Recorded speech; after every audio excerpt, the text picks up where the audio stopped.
Pandian store தொடரில் குலதெய்வம் கோயிலுக்கு போகிறாங்க பாண்டியன் குடும்பத்தினர். அங்கே திருவிழாவும் பல்வேறு விளையாட்டு போட்டிகளும் நடைபெறுது. தண்ணீர் ஊற்றும் போட்டியில் ராஜி ஜெயிக்கிறாங்க. உரியெடுக்கும் போட்டியில் ஜீவா ஜெயிக்கிறாரு. மாறி மாறி ஒவ்வொருத்தவங்களும் ஜெயிக்கிறாங்க.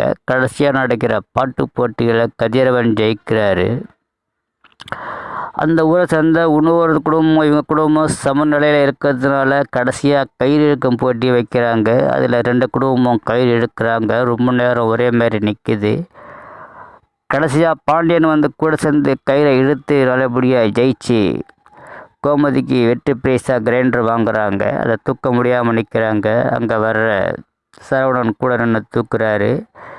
எல்லாரும் பரிசு பொருட்களோட ஃபோட்டோஸ் எடுத்துக்கிறாங்க. குடும்பத்தினர் தனித்தனியாகவும் ஒன்றாவும். அங்கே வந்திருக்கிற மீனா குடும்பத்தினர், மீனா அப்பா அம்மாவும் வந்து அதை பார்த்து ரசிக்கிறாங்க. ஒரு கட்டத்தில் மை மறந்து மீனாவோட அப்பா கை தட்டுறாரு. சில நேரத்தில் இருக்கிறாரு. மயிலோட குடும்பத்தில் இருந்தும் அப்பா அம்மா தங்கச்சின்னு 3 பேர் கலந்துக்கிட்டு மயில் விளையாட ஜெயிக்கிறதையும் எல்லாத்தையும் பார்க்குறாங்க. சேர் போட்டியில் மீனா ஜெயிக்கிறாங்க. அதில் மெய் மறந்து மீனாவோட அப்பா கை தட்டுறாரு. கலகலப்பாக நடைபெறும் பாண்டியன் ஸ்டோர் தொடரை தொடர்ந்து பாருங்கள்.